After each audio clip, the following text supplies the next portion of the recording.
presentación de tu último disco, que es Libertad, hace 2 años, en la Sala Berlín de Madrid, dijiste que ya un concierto de rock es como un recital de poesía. Ya está pasado de moda el rock, es minoritario. ¿Son los rockeros solamente viejos rockeros?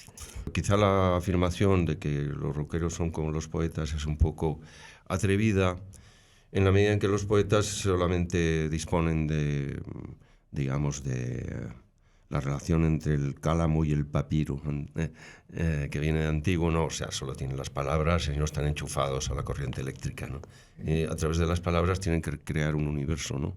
Se comprometen en la creación de un universo imaginario que les compete a cada uno de ellos, casi en exclusiva, pero que al final acaba siendo como el universo poético en el que todos podemos entrar, ¿no? Los rockeros están enchufados a la corriente eléctrica, estamos, digamos, vinculados a la cultura de masas de otro modo. Naturalmente, somos copartícipes de la herencia del lenguaje y de diversas tradiciones musicales, fronterizas y en colusión a veces, ¿no? Lo que quise decir en ese momento es que finalmente los rockeros que habíamos gozado del dudoso privilegio del acceso a la fama inmediato y sin preparación previa prácticamente, pues al cabo del tiempo tenemos que pagar el precio, ¿no? Y para crecer, para envejecer con dignidad, nos hace falta, digamos, el trance de devenir minoritarios, al cabo del tiempo, porque ya, digamos, los artistas cuya creación necesita periodos de reflexión o se concibe a medio o largo plazo, pues nos estilan, ¿no? Todo lo que no sea de construcción prácticamente automatizada, inmediatez mercantil, pues no tiene sitio en el mercado. Uh-huh. Pero entonces los que nos hemos refugiado sin dejar el rockerío, pero nos hemos refugiado en una creación a largo plazo, en un proceso creativo a largo plazo, pues acabamos pareciéndonos a los que desde hace siglos llevan sobreviviendo malamente a base de tiradas muy pequeñitas, como es el caso de los poetas con sus libros, generalmente autoeditados, o bien en el caso dentro de la música, pues de sectores que han estado marginalizados durante siglos, como es el caso del flamenco, que por fortuna ya es universalmente reconocido, o es el caso de otras artes, es decir, la gente de la clásica, y ya si vamos hasta el límite de hablar de la contemporánea, pues sabe que va a pasar la vida haciendo un trabajo muy, muy, muy exigente y a la vez orientado hacia minorías, ¿no? Entonces, en ese devenir minoritario de los viejos rockeros, yo creo que hay algo de honor en reconocerse en esa senda, ¿no?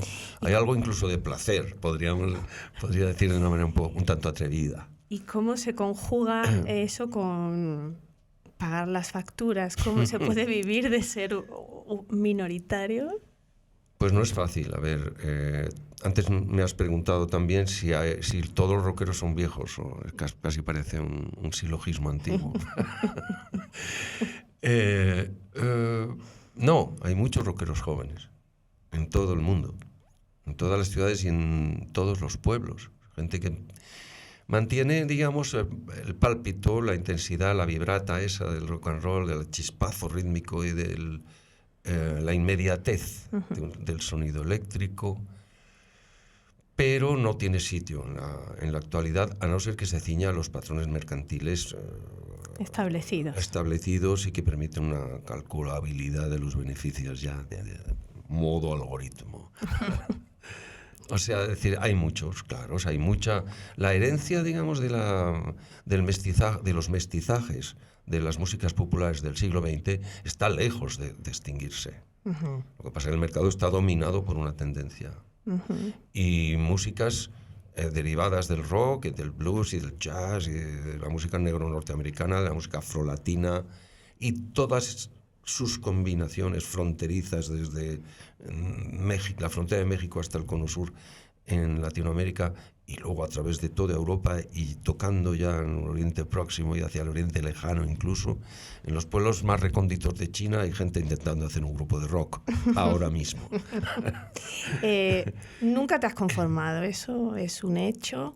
I can get no satisfaction. Rockero, al fin. En el pico de una fama, con Radio Futura, uno de los mejores grupos que ha dado la historia de este país. Gracias. Decides bajarte de ese tren e iniciar un camino de búsqueda que continúa hasta hoy, que sigue dando sus frutos. Claro, es muy difícil explicar en muy breve tiempo cuál ha sido el principal descubrimiento, pero uno que a mí me parece primordial y que quizá no se ha difundido tanto, o eso me parece a mí, es el descubrimiento del ritmo africano que estuvo aquí antes que en América y que va a América y luego vuelve.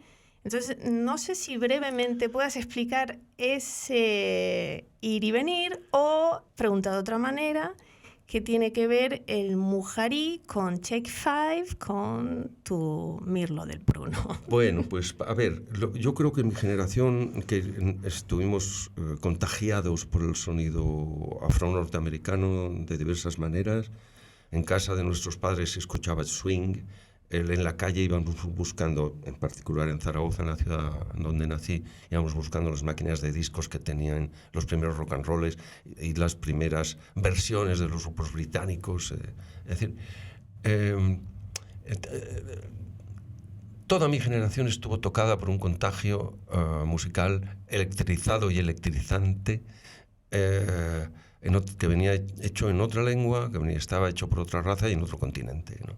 Y sin embargo, el vínculo se producía como si nos llegase al centro de gravedad del ser, ¿no? Es decir, era como nos tocaba de una manera que, además yo solo vivía en tu tierra natal, en Huelva, y nos tocaba de una manera... de eso. Sí, era pura candela aquello, ¿no? ¿Cómo puede ser? ¿No? Entonces, bueno, con el tiempo, es verdad que eso le ha ocurrido a mucha gente de muy diversas culturas en todo el planeta, pero quizá con el fuego con el que nos ocurría a nosotros en la ribera del Ebro, que era la frontera norte de Al-Ándalus, o en la Andalucía occidental, que pertenecía al reino de la taifa de Al-Mutamid de Sevilla. Bueno, pues el modo en que nosotros hemos vivido esos contagios interétnicos yo creo que es especial. Y tardé décadas en darme cuenta de que en la historia de España había rastros suficientes como para detectar que ese contagio venía de muy largo, de muchísimos siglos atrás, y que de alguna manera viene a caracterizar, es una de las cosas que viene a dar unidad a la diversidad imposible de los pueblos de Iberia en general, ¿no? Que el único hilo de costura quizá posible está en la música y en la poesía. Increíble. ¿No? Y entonces el mestizaje que proviene pues desde la época de la invasión musulmana, que fueron 8 siglos, ¿no? Ahí ya hubo rastros de negritud en la península. A partir de esclavos, ¿verdad? Claro, que tú esclavos has importados explicado desde eso. el Magreb, que venían ellos del Sahel, ¿no? De la zona ya tocando con el mundo negro de África, ¿no? Pero es que yo sospecho, una vez hice toda una investigación que se llamó El ritmo perdido, está publicada en Anagrama, Así es.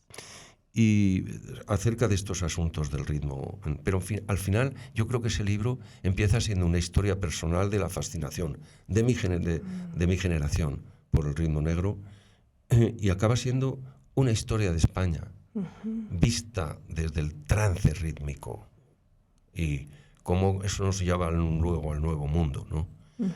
Entonces, pues sí, explicado así rápidamente, el trance rítmico del hispanohablante es toda una historia. ¿Sí? Y también hay un hilo conductor entre la habanera y el reggaetón. Lo hay. Resulta curioso que sea inevitable tener que hablar de reggaetón en todas las entrevistas, pero ya lo acepto con cierto agrado. Que lo has sacado tú en una conferencia. Lo he hecho. I did it. Entonces, bueno, por resumir directamente, desde el punto de vista mercantil, la mercancía que se vende como reggaetón a mí no me interesa nada, ni me aburre soberanamente, punto. Pero respeto lo que pasa entre los jóvenes, es decir, y si alguien quiere decir que porque soy viejo ya no entiendo lo que pasa, y nuestros abuelos decían que los Beatles ya eran ruido, sí, pero al cabo del tiempo resulta que no eran tan ruido. A ver si ocurre lo mismo con el reggaetón dentro de 80 años, ¿no? Ahí está el reto. Sí, pero lo interesante es el lazo que tiene con el pasado, ¿no? No, y más cosas. Y hay cosas objetivamente interesantes, desde el punto de vista musicológico, antropológico incluso. ¿Ah? O sea, la célula rítmica que el reggaetón repite hasta la saciedad, de una manera muy fácil porque se automatiza en el ordenador, la síncopa, ta. Vale, pues esa es la célula mínima del ritmo sincopado.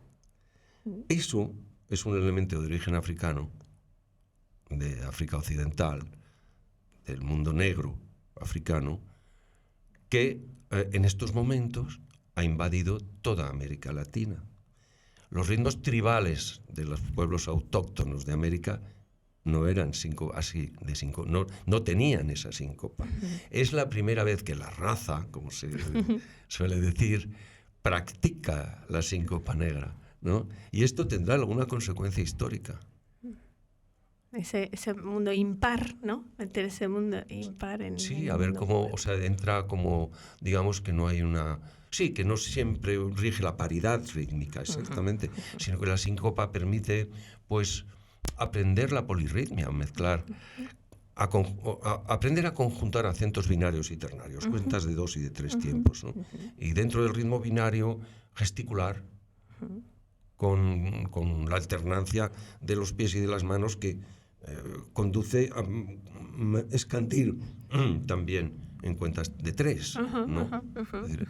Es decir, cuando das 3 pasos, ¿no? Vuelves al mismo pie. A mí me sorprende que te hayas definido como escritor de canciones, como cantante, investigador musical, estudiante de filosofía, pero no como músico. Bueno, yo no? En mi generación había es una humildad perversa, debo de reconocer. Había un músico que influyó mucho en nuestra generación, ya en edad, al final de la adolescencia, fue Brian Eno, que formó parte del grupo Roxy Music, que enredaba con un ordenador y tal, y realmente como capacidades musicales, aparte de un look muy escandaloso y su ordenador, no era un ordenador, un sintetizador, disculpa, último modelo, pues decía, en aquel momento todavía tenía pocos argumentos. Él se llamaba a sí mismo no músico. Y aquello nos gustaba a los rockeritos, digamos, que queríamos intervenir en escena sin preparación previa, es decir, hay que pasar por la carrera en el conservatorio. Cosa que atajo ya directamente es un error. O sea, es decir, hay que pasar cuanto antes por conservatorio o por un oficio musical, aunque sea en escuela independiente, bien aprendido, si luego te vas a dedicar a ello. Es decir, si no lo haces antes, lo tendrás que hacer después. Y yo lo estoy haciendo después. Entonces tendría que haberlo hecho antes. Nunca es tarde. Tendría que haberlo hecho antes. Pero aquella idea del no músico, digamos, nos funcionaba. Es decir, no soy músico de formación, soy músico, ahora ya sí que puedo decirlo, porque he adquirido de manera autodidacta el oficio y con la ayuda importantísima de la convivencia con excelentes músicos, desde Radio Futura hasta la fecha, desde la convivencia con mi hermano aprendiendo a tocar el bajo a la vez que yo aprendí a cantar y a manejar por primera vez una guitarra eléctrica, pero teníamos a Enrique Sierra ahí al lado, que venía de Moratalaz y tenía ya integrado en las carnes el sonido eléctrico del barrio. Con Enrique aprendimos a hacer esa especie de clic que te integra en un espacio sonoro a través de la electricidad, ¿sabes? A componer plásticamente un espacio sonoro, ¿no? Y aprendimos la electricidad con Enrique. Y ya Radio Futura fue una escuela de calor, lo llamamos, ¿no? Era realmente... No teníamos preparación, pero a base de autoexigencia y de mimetismo, tratando de sonar como los guiris, pues llegamos a convertirnos en profesionales y a sonar bien. Sí. La historia de Radio Futura, que a lo mejor ya nadie conoce, porque en su momento sí fue conocida, esa formación que nació un poco... yo siempre pensé en eso, no sé, las Spice Girls de la movida, ¿no? Herminio Molero quería formar un grupo con una determinada característica, dio con los hermanos Saucerón y ahí empezó todo y luego se rompe con ese primer disco, ¿no? Bueno, había grupos en la movida madrileña que estarían más cerca de las Spice Girls que Radio Futura. Pero no cabe duda, ¿no? A la manera de conformarse, ¿no? Sí, la manera de conformarse, sí. Herminio Molero, que era un artista plástico y modelo publicitario, y teníamos en común conmigo y con él, con mi hermano Luis y yo, el ser delineantes de la construcción. Éramos 3 delineantes. Yo fui delineante durante 10 años y hice toda la carrera de filosofía en el nocturno, trabajando de delineante de los 15 a los 25. Y Herminio también era delineante. Él fundó lo que él quería llamar Orquesta Futurama, y luego Javier Furia, que en gloria esté, Javier Pérez de Grueso, pues le convenció de que había que buscar un nombre más molón. Y de una radio italiana que se llamaba Radio Città Futura, propuso ese nombre y entre todos dijimos, bueno, lo cortamos y lo llamamos Radio Futura. Y funcionó. La verdad es que se convirtió rápidamente en una especie de neón. Cuando estás en los conciertos, ¿a ti te molesta que te pidan canciones de Radio Futura? No. Fue una experiencia que se apoderó por completo de mi vida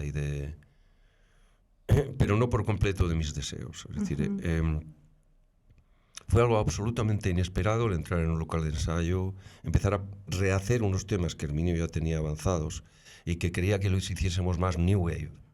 Entonces, en la complicidad entre Enrique, Luis y yo, y con Javier y tal, le dimos un aire más moderno, digamos.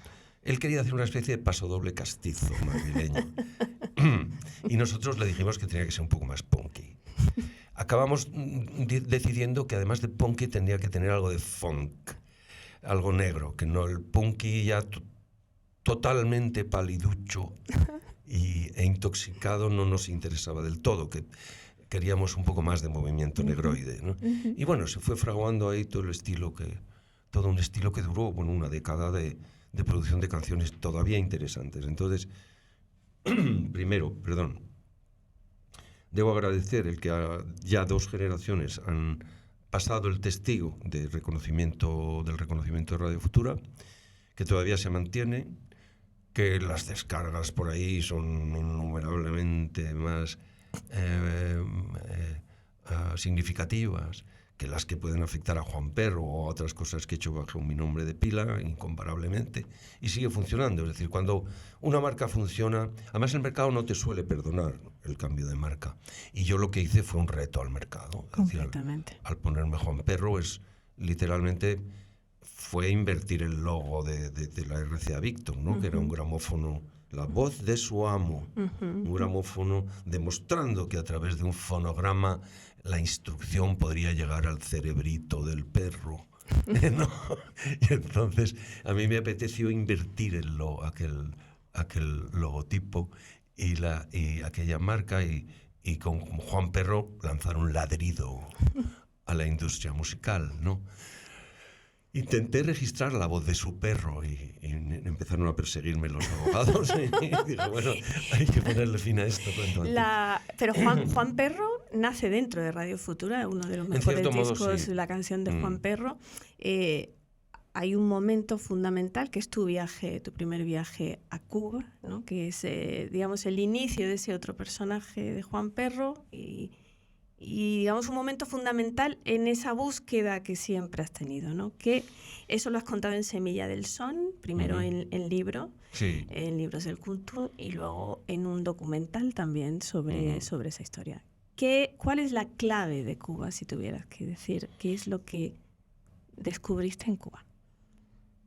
El modo de cantar e incluso de hablar en mi lengua natal, de los negros y de los mulatos, de la gente cuya herencia africana está todavía muy próxima. Y el modo en cómo afecta la negritud a mi cultura natal, tanto la rítmica y melódica como lingüística. Es decir, cuando llega a Cuba, en la manera de hablar el castellano de los negros, yo veía, a mí me fascinaba. Muchos de ellos conservaban una parte del léxico que yo solamente había recobrado a través de la literatura del Siglo de Oro. Y en la conversación cotidiana de Cuba se hacían presentes otra vez esas palabras. Aquello ya me fascinaba, ¿no? Ver esa manera de hablar con tanta justeza, con tanta exactitud, con tanta riqueza de sentido también, ¿no? Es decir, tan apropiada en mi lengua, con un rostro de negro o de mestizo, ya con diversas etnias mezcladas en el rostro, pues me resultó fascinante. Y en particular en la música, en particular en el tema rítmico, que siempre me ha atraído como reflexión teórica, ¿no? Cuba ha sido para mí un elemento sustancial, lo sigue siendo, no dejará de serlo mientras viva. Es para mí el faro de la hispanidad. De algún modo, el resolver es un verbo que utilizan mucho los cubanos, por necesidad. Claro. Y significa muchas cosas. Muchas cosas. Si acabamos de resolver aquí en España también, tal vez entre todos tengamos un horizonte menos amenazante. ¿No? Francisco Repilado, Compay Segundo, que, bueno, tú lo redescubres en esos años, haces que grabe, digamos, para que eso se conozca fuera de la isla, y sin embargo no se hace conocido ahí, ¿no? Se hace mundialmente conocido. Ese redescubrimiento se da con Ray Cooder y Buenavista. Así es. Yo no sé si tú te lamentas no haber hecho un producto que fuera más mayoritario. Así tuvo que ser, esa fue tu No, pero tu si camino. mi huida de lo mayoritario es deliberada y me ha costado incluso esfuerzo. Primero para convencer a mi familia y luego a la gente cercana. Es decir, yo dejé interrumpido un doctorado que había iniciado en París en el 77, asistiendo a los cursos de Gilles Deleuze y de otros grandes pensadores, y creí que iba a convertirme en un intelectualillo de oficio. Y cuando me metí en el local de Radio Futura, pum, aquello dio un giro incontrolable y me llevó por otros derroteros. Pero yo seguí manteniendo el deseo de estudiar filosofía, porque había descubierto algo. No es por acumular saber, no es por hacerte el listo, no es por creer que hay una sabiduría a la que se debe acceder, desde la cual obtienes algún privilegio de poder sobre los demás, o sobre ti mismo siquiera, en absoluto. Al contrario. Al contrario. Te pierdes más. Pero es una perdición muy interesante. Es una perdición liberadora. Es un no saber el que se adquiere a través de la filosofía, como decía Sócrates ya desde el principio. Es un no saber de búsqueda continua en el cual se iluminan muchas cosas, aunque sean meros fogonazos que te salen al paso, pero se iluminan muchas cosas, y sobre todo se enciende la pasión por la libertad espiritual, o sea, la pasión por el no estar sometido a nada que no sea lo que la naturaleza mande. Aristotélicamente, ¿no? No estar más sometido a nada que no sea lo que diga la madre, la gran madre, ¿no? Y seguir sus designios con alegría, aprender a seguirlos con el máximo de alegría, no alegría todos los días, tal vez. Siempre has tenido una imagen muy seria y sin embargo no es así en la realidad, ¿verdad? Ya que mencionas a la familia, tú naciste en Zaragoza, luego te mudaste de ahí, luego volviste. Y vas a parar a Villanueva de los Castillejos. Me has contado eso de manera privada y me gustaría, por las repercusiones que tiene eso para tu oficio público, que contaras por qué fue tan importante. Pues todavía sueño con Castillejos, con Villanueva de los Castillejos. A veces son sueños un poco alucinantes, ¿no? Sueño que voy hacia la plaza y de pronto está rodeada a mi regreso de rascacielos, y me entra una pena inmensa al ver la torre de la iglesia de Villanueva de los Castillejos, rodeada de rascacielos repentinamente, ¿no? Me entra una pena inmensa. Otros días se repite el sueño que tengo desde la adolescencia de que estoy tocando en la pista azul, que era el baile del pueblo, con un grupo de hippies allí y tal. Eso casi se hizo realidad una vez que vinieron los Keys, un grupo de soul buenísimo de Huelva, y me invitaron a subir al escenario a tocar la batería. De ahí viene la imagen, ¿no? Sí. Se queda fija. Entonces, bueno, es un sueño recurrente que se ha realizado, porque hace un par de años estuve tocando en Castillejos, no en la pista azul, que desafortunadamente está cerrada. Espero que algún día se vuelva a abrir. Pero sí en una feria, recuperando a todos los amigos. Es como si el tiempo no hubiera pasado y habían pasado 60 años casi, ¿no? Bueno, o 50 y tantos. Es el efecto que me produjo a mí el viaje desde la ribera del Ebro hasta ¿El Andévalo? El Andévalo, la comarca del Andévalo, fue fulminante en varios sentidos. Claro, entre los 13 y los 17 años descubres y desarrollas la sensualidad, por un lado, o le quitamos la N y lo ponemos una X, sexualidad.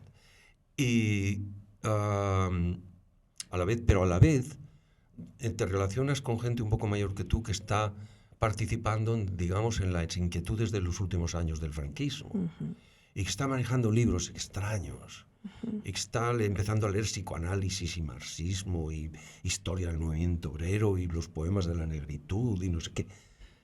Para un adolescente todo aquello unido al descubrimiento de la sexualidad por la campiña del Andévalo, malditas, bajo los almendros en flor, pues eso, y además más cosas. El paso de alguien de la ribera del Ebro que es un fugitivo de la Jota. A la Jota le digo muchos respetos, me llevo muy bien con los joteros. Pero yo salí huyendo de mi folclore natal, claro, para empezar a querer cantar como los negros. Claro.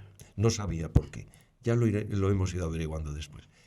El caso es que cuando llegué a Huelva, el tercer influjo, digamos, contagioso, casi venenoso, fue el descubrimiento del compás flamenco. El integrarte con los chiquillos y las chiquillas en una peña en la cual se tocaban las palmas, se cantaba, se tocaba la guitarra y se bailaba. Y yo no sabía estar allí cuando llegué. Y tuve que aprender a integrarme. Y te subías al autobús y oías flamenco del bueno, oías a Mairena, Caracol, no sé qué, en los autobuses de damas. Y ibas y en el cine se mezclaba, el cine ponía unos altavoces en la calle para atraer a la gente al acabar el trabajo, y allí se mezclaba de todo, sonaban desde las sevillanas a María de los Pradera, o se estrenaban lo último de los Beatles, ¿no? Entonces, bueno, había un furor musical allí, ¿no? No solo por el descubrimiento del compás flamenco, que fue pura candela, ciertamente, ¿no?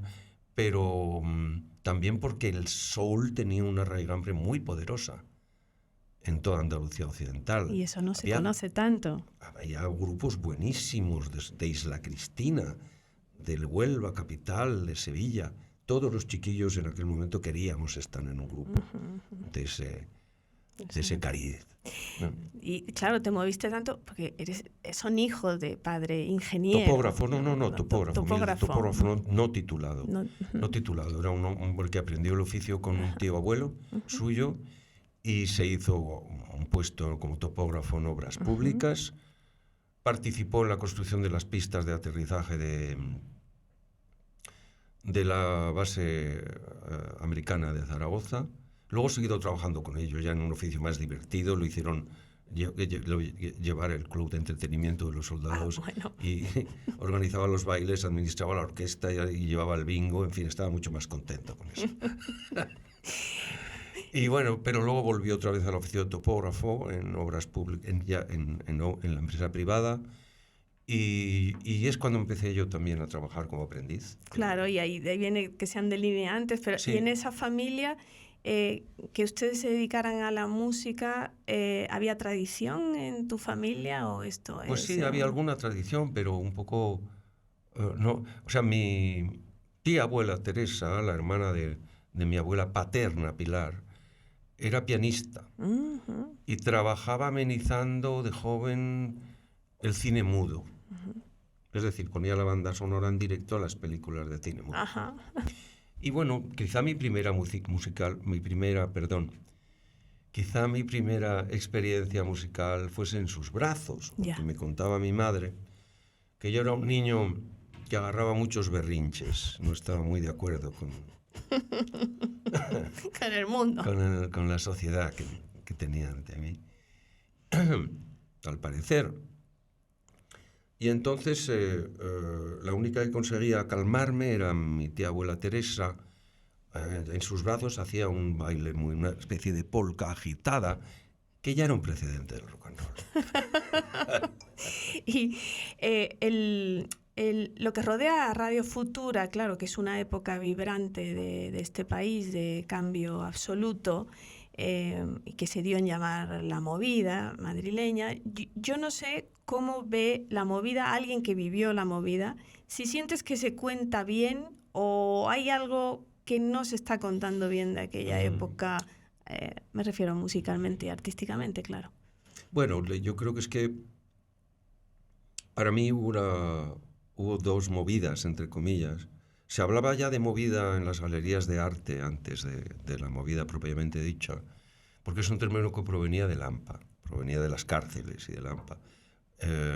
Ya en el siglo de oro, movida, mota o muta se utilizaban como un movimiento, una acción conducente a la obtención de un beneficio ilegítimo.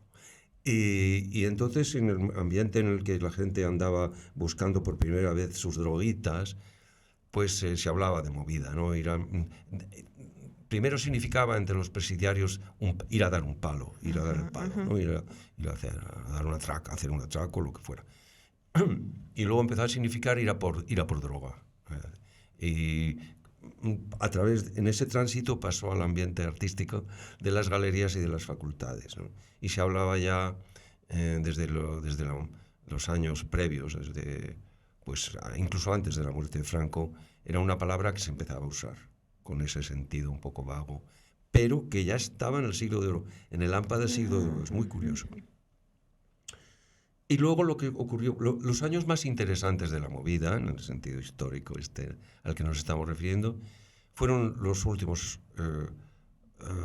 años los años inmediatamente después de la muerte de Franco, que es cuando se produjo un fenómeno de que múltiple. O sea, las galerías de arte estaban muy activas, en las galerías de arte se juntaban los músicos y gente de la plástica con los músicos de la contemporánea y músicos de rock incipientes. Empezaban a legalizarse los conciertos que durante mucho tiempo estuvieron prohibidos. Hacía falta un permiso administrativo que no se concedía casi nunca. Entonces proliferaron los grupos de rock duro. Empezó en algunas familias pudientes que podían comprar discos en Londres, empezó a haber ya como un cierto vaho o un cierto aviso de que había nueva ola y de que había un revivir del rock and roll en la escena internacional. Estamos hablando ya en torno al año 77, que es el año del punk. Esos años fueron en los que Madrid empezó a ser un hervidero. En la radio se empezaban a oír cosas interesantes, antes que de los grupos españoles, de algunos grupos latinoamericanos. Algunos de ellos habían venido a vivir aquí. Inmediatamente después pues, hubo grupos importantes en la historia de la música popular española que ya empezaban a dejar rastro. Había todo eso, digamos, calentando en las ciudades, no solo Madrid. Madrid, Valencia, Barcelona. En Barcelona había habido toda una cultura anarquista en Bilbao también, como en Bilbao, en Vigo, punk. en Sevilla, en Huelva. O sea, de Huelva hemos estado hablando de unos cuantos añitos antes y ya había movida. Entonces, digamos, esos fueron los años para mí interesantes de descubrimiento y tal y cual. Luego es verdad que se abrieron locales que empezaron a ser masivos, a una concurrencia masificada, y donde pues, se vivía una agitación perpetua y escenas abracadabrantes. Y luego llegaron, digamos, los medios de comunicación que reconocieron esa efervescencia de la que ellos también formaban parte como público y la trasladaron a los medios en los que trabajaban, y inmediatamente después vinieron las compañías de discos a firmar contratos, ¿no? Entonces ya a partir de ahí la movida, la etiqueta se institucionalizó, por decirlo así. Pero justamente cuando eso ocurre a partir del año 84 o algo así, entre el 82 y el 84, digamos, empieza a ser cada vez menos interesante. No. Y sin embargo está asociado, lo has dicho, a drogas, a desenfreno, Lo estuvo. Tu efigie nunca estuvo asociada a eso, digamos, siempre era como una figura intelectual, bien seria, formal. No sé, ¿cómo se sobrevive a esa efervescencia para que no te arrolle? Pues depende de la caña que te des, sobrevives más o menos, dependiendo de si luego en lo privado la seriedad es igual que cuando te pones delante de una cámara o todo esto, ¿no?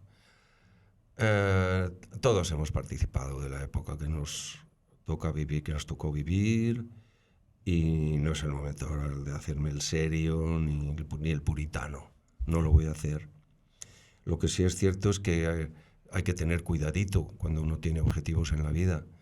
Y si se te complican las cosas, y además de tener que fabricarte un oficio artesanal para el que no te has formado, como es en nuestro caso la música, si además de eso quieres preservar el vicio, vamos a decir así, del pensamiento, de la reflexión, o el seguir considerándote como un aprendiz en filosofía, porque necesitas ese espacio mental, necesitas ese espacio de libertad nebulosa, ¿no? Vamos, todo eso ya es muy complicado. Entonces, para salir adelante ya, digamos que no te puedes dedicar al desenfreno. En algún momento tienes que asumir que hay una especie de seriedad en el compromiso con esa búsqueda, ¿no? Esa seriedad no implica que tú seas diferente a los demás, ¿no? Es simplemente un reto que te pones a ti mismo. Uh-huh. Y luego las recaídas en el desenfreno o en la tontería son tan frecuentes o habituales como lo son para cualquiera, ¿no? Y te tienes que levantar con dolor para seguir adelante, ¿no? Hablando de ese reto, de esa búsqueda, de ese estudio, me gustaría que habláramos de Grecia, que es en lo que estás ahora mismo, quizá partiendo de tu tesis doctoral, ¿no? Que no la vamos a glosar, pero es sobre la música en la Grecia antigua. Exactamente. Se llama Arte Sonora, está también publicado por Anagrama, y la tesis se convirtió en un libro que trata de desentrañar un poco, primero constatar el hecho de que la música en las ciudades griegas antiguas era muy importante, era una actividad omnipresente y fundacional, es decir, institucional, es decir, era la clave de la ciudadanía, uh-huh, en cierto sentido, ¿no? La asamblea política era importantísima, pero el coro ciudadano, para el que los infantes debían educarse en el canto y en el baile, en la danza, pues era tan importante como la asamblea de los adultos, ¿no? Es decir, entonces esa constatación no había sido trasladada al terreno filosófico. El reconocimiento de que la música en la Grecia antigua, arcaica y en el periodo clásico era fundamental en la vida de las ciudades fue muy tardío, solamente en el último cuarto del siglo XX. ¿Y tú tienes alguna explicación a eso? Porque es curioso, sí. El teatro sí pasa, ¿no? Sí, por ejemplo. El poder del texto, el poder de la textualidad, el poder de la filología. La filología romántica europea hizo muchas cosas, es decir, se adueñó de algún modo de la imagen del pasado de Grecia. Eso tuvo consecuencias nefastas, porque una parte del nacionalismo germano nació en las cátedras de filología romántica. Claro. Y entonces la textualidad, digamos, se impuso a lo largo de los siglos XIX y XX, y solamente la etnomusicología, la arqueomusicología empezó a desvelar los rastros. También empezaron a coincidir. Había pocos testimonios, digamos, conservados, rastros musicales conservados, y solamente referencias literarias clásicas a que aludían a la música. Poco a poco la arqueología empezó a sumarse, a aportar nuevos datos fehacientes, y también a permitir el retrasar la fecha de comienzo de las cosas. Bueno, había ya liras 3.000 años antes de Cristo, había tosquetas. Es decir, es solamente a final del siglo XX los helenistas establecen un pacto con la musicología para interpretar la cultura griega desde un nuevo punto de vista, y para interpretar la métrica de los textos, a Homero mismo, desde el punto de vista de la música. Increíble. Claro. Y entonces había que trasladar eso a la filosofía. Es decir, si eso estaba ocurriendo en la Grecia en que nace la filosofía, ¿qué influjo recíproco había entre música y filosofía? Sí es conocida la herencia de los pitagóricos, los números de los pitagóricos, que son el ser para ellos, el ser profundo de las cosas es número, pero esos números ellos los han aprendido estudiando la tensión de las cuerdas o de unas pesas tendidas. Entre las proporciones de la octava musical son el modelo matemático, sobre el que la matemática da un salto de gigante hacia el futuro. Todo esto pues se ha venido revelando a finales del siglo XX y hay que trasladarlo a la reflexión filosófica. Ahora hay que pensar en una teoría que no sea solamente teoría, que significa contemplación, que sea también escucha y pulsación, y paso de danza. Todavía, de hecho, llamamos pies a los pies métricos del verso. Pies, no es por azar. Podos eran la métrica del verso se ajustaba a los pasos de los danzantes en el coro. Es decir, todos esos hechos conviene que la filosofía haga una reflexión, y también sobre lo que podríamos llamar la forma sonora, que algunos pensadores, Deleuze mismo, lo ha llamado imagen sonora. La imagen visual, la imagen contorneada por la fuerza de la luz, por la velocidad de los fotones, tiene un modo de estabilidad, que no tiene la forma sonora. La forma sonora es fluida, móvil, ondulante. Y no se puede transmitir en palabras, ¿no? No se puede definir de una manera. Se puede, digamos, uno puede realizar una aproximación a la verdad del sonido, pero es muy difícil decir dónde reside el fenómeno sonoro. Si en la fuente emisora, en el medio aéreo transmisor, aéreo u otro, generalmente el aire, o en el órgano receptor, el del de uno o en el de varios receptores a la vez o en secuencias temporales distintas. La transmisión del sonido es muy compleja e incita a un modo de pensamiento que tiene más que ver con la ciencia contemporánea que con la matemática. Me da la sensación, pero no sé si estás de acuerdo. Con la matemática desde el comienzo, porque las proporciones de la octava siguen, digamos, la sucesión de los números naturales. Las proporciones de la octava se ajustan a los números naturales, la razón 2 es a 1 expresa la octava, porque en una cuerda de esta longitud, si la apoyas en la mitad, la nota que produce es una octava más alta. 2 es a 1.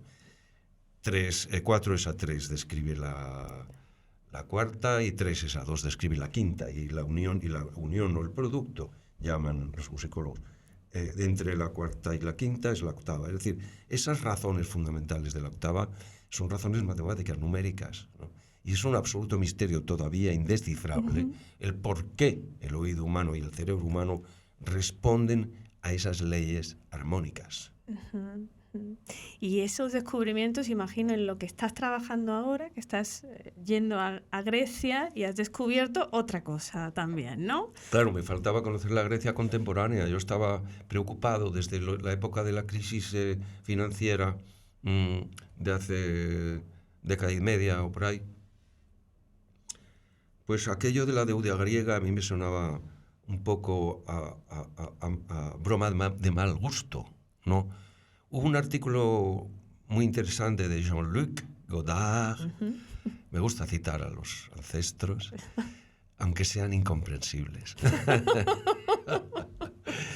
En un artículo muy bonito de Godard que decía, vale, la deuda griega, muy bien, que cada europeo pague un euro en concepto de derecho, de canon por la lógica de Aristóteles. Y ahí has conocido a músicos, sí, ¿verdad? Sí. Bueno, al conocer la Grecia contemporánea, el convivir buscar un poco fuera del circuito turístico, ¿no? Y conocer a los músicos, convivir con ellos, han surgido proyectos, ha surgido también el contacto con una lengua que hemos estudiado de jovencitos en su forma antigua, clásica. En su forma clásica, pero ahora sigue siendo la misma lengua, ¿eh? Lo que pasa es con algunas variaciones, pero es una lengua que tiene 4.000 años. Es decir, claro, entonces es una lengua muy poderosa desde el punto de vista poético, porque sus raíces son sillares de significación, ¿eh? Y la fonética es muy próxima a la nuestra. La prosodia, no igual, sí. Y la prosodia del verso, la prosodia efectivamente, de de la la frase. Oyes hablar un griego y dices, prestas oído como si tuvieras que entender lo que está diciendo. Lo maldita sea, no entiendo nada, ¿no? Y entenderlo cuesta un poco de esfuerzo, pero es un esfuerzo tan grato. Y luego musicalmente, el siglo XX en Grecia, la historia de Grecia es muy interesante para entender cómo es Europa. Lo voy a dejar ahí porque si no es muy complicado. Pero luego el siglo XX musicalmente y desde el punto de vista poético en Grecia es un alimento para el espíritu que es un regalo para todo aquel que pueda acceder a él. Y para mí, después de haber dado muchas vueltas por Cuba y por México y por los Estados Unidos y por el Cono Sur y por todos los pueblos de la península ibérica o casi, going east actual, ir hacia el este ahora, es como decir, bueno, necesitaba un ala que me faltaba. ¿Qué era? Me faltaba un ala. Que era Grecia. Y ahí la complicidad con ellos es muy interesante y estamos en un proyecto con amigos músicos de allá. Ya he tenido ocasión de cantar en Atenas temas en español que ellos me han pedido que adapte, temas tradicionales de la música popular griega que estoy adaptando al español. Es muy costoso, pero es alucinante, es un trabajo alucinante. Lo esperaremos. Estoy abducido con Otra eso. cosa que también has hecho es el estudio sobre Garcilaso en una traducción. Sí, con mi compañera Catherine François. Katy hizo hace 10 años una cosa así. Una traducción de los sonetos de Garcilaso, por amor de la lengua española. Que no existía en francés. Existía una de los años 40, pero una traducción de un gran gramático, o sea, de un gran profesor de literatura, Paul Verdevoix. Era una traducción valiosa, pero muy poco musical. O sea, no... Ahí se diluía por completo el espíritu de Garcilaso. Del soneto. Claro. Y entonces... Katy se ocupó de volver a traducir los... Primero, esa traducción ya no se encontraba solamente en las bibliotecas. Y luego ella entendió a Garcilaso. Yo era muy fan de Garcilaso desde joven. Y entendió mi amor por Garcilaso. Porque es el primer clásico español, pero a la vez es el primer moderno, el primer europeo. Soldado, poeta. Soldado, poeta, pero soldado era un poco regañadientes, ¿eh? Bueno. No era muy belicista Garcilaso. Era más enamorado. Era más enamorado que soldado. Y entonces sus sonetos son un trance muy interesante porque van desde la inmadurez literaria hasta la plena madurez, que es comparable a la de las églogas, ¿no? Entonces dibujan un itinerario muy interesante. Murió muy joven, murió en Francia además, en el asalto a una torre que está en Le Muy, al lado de Fréjus, ahí un poco más allá de Cannes, hacia el interior. Y lo hemos visitado, es un lugar fantástico. Y bueno, pues esa traducción de los sonetos de Garcilaso me dio que pensar, porque leyendo la vida de Garcilaso y los trabajos geniales de algunos filólogos magníficos que se han ocupado de él, ¿no? Como Rafael Lapesa o el propio Damaso Alonso, en fin, Elías Rivers, que hizo la última edición. En fin, hay grandes filólogos que se han ocupado del fenómeno Garcilaso. Y me dio mucho que pensar en cómo, digamos, es lo contrario que la mirada hacia América. Esa es nuestra mirada hacia Europa, cómo somos europeos. Es decir, y que Garcilaso era un prototipo, y su amigo Boscan eran prototipos de poetas europeos, ya bajo el influjo de Petrarca, naturalmente, claro. Y todo esto, y del valenciano Ausiàs March, que era un precedente alucinante, ¿no? Entonces, bueno, todo ese trayecto se empezó a convertir para mí en una intriga, y la traducción de los sonetos de Cati me dio lugar a escribir un estudio, no tan pequeño, de unas 70 páginas, que, digamos, se edita ahora en el libro. La editorial de la Universidad de Salamanca ha tenido a bien el juntar ambas cosas, la traducción, o sea, la edición bilingüe en español y francés de los sonetos y mi estudio sobre Garcilaso. Se llama Garcilaso atraviesa los Pirineos. Y para terminar, siempre le pido a los invitados, en una sección que se llama Sencillos Placeres, que recomienden algo para los espectadores, oyentes, lectores. Pues mira, así como, digamos, yo induje a Catherine a traducir a Garcilaso, ella me ha inducido a mí a leer la literatura china antigua, de la que ella se ocupa desde hace ya 25 años. Me ha pasado un poco como con Grecia, es decir, después de hacerme mi propia versión del Tao Te Ching, comparando traducciones, y leer a los clásicos, Confucio, etcétera, ¿no? Pues me surgió la curiosidad de cómo es ahora mismo, incluso sin necesidad de viajar, cómo es la China contemporánea. Entonces, llevo un par de años viendo mucho cine chino. Bueno, chino y de Hong Kong, los derivas de la Academia de Cine de Pekín, digamos, ¿no? En la cual hay varias generaciones, ¿no? Que se proyectan hasta Taiwán por un lado y hasta Hong Kong por otro lado, ¿no? De manera un poco, son ramificaciones con resultados diversos, pero todas ellas muy interesantes. La que se sigue haciendo en China, la que se hace en Hong Kong y la que se hace en Taipei, ¿no? Me gustaría, por ejemplo, Wong Kar-wai, por ejemplo. Wong Kar-wai, hay algunas películas maravillosas. Es un grande realizador de Hong Kong. Vigan también.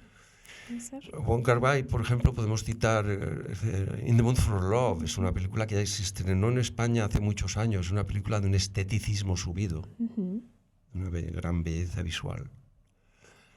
Vigan es un poeta joven de la zona del sur del río Azul, de la ciudad de Kaili, la zona húmeda de China, donde hay mucha música, y en alguna de sus películas se ve cómo se forma un grupo de rock chino. La primera se llama Kaili Blues, pero yo recomendaría especialmente la segunda, que se llama Largo viaje hacia la noche, como una especie de perífrasis del título famoso de Céline, Viaje al fondo de la noche. Y este largo viaje hacia la noche es una especie de cine, decir surrealista no significaría nada, porque es más de una gran libertad visual e imaginativa, con un sentido musical enorme y como muy poético. Es un cine, a mí me resulta alucinante. Y hay otros jóvenes de última jornada en China, alguno de ellos desgraciadamente desaparecido. Hu Bo, por ejemplo, dejó una sola película que se llama, está por ahí, se encuentra, An Elephant Sitting Still, un elefante sentado y quieto, y se suicidó después de terminar su película con 20 y pico años, un chavalín. Y una película preciosa. Y luego hay algunos clásicos que se pueden ver en las plataformas ahora mismo, que son, bueno, estos dos que hemos citado se encuentran en las plataformas, El largo viaje hacia la noche, También. o la primera, la de Wong Kar-wai. In the Mood for Love, se encuentra en las plataformas. Y otra que se encuentra también es preciosa, de otro realizador fundamental del cine chino, que se llama Lu Ye. Y, por ejemplo, yo recomendaría de Lu Ye, hay varias maravillosas. Él retrata un poco la juventud en torno a la época de la matanza de Tiananmen, ¿no? Es de esa generación. Y hay alguna película preciosa que es también de una belleza poética muy subida, que es Susu River. Muy recomendable. Pues ahí queda la recomendación. Santiago Auserón, gracias por Santos, venir. gracias a ti. Salud. Bien.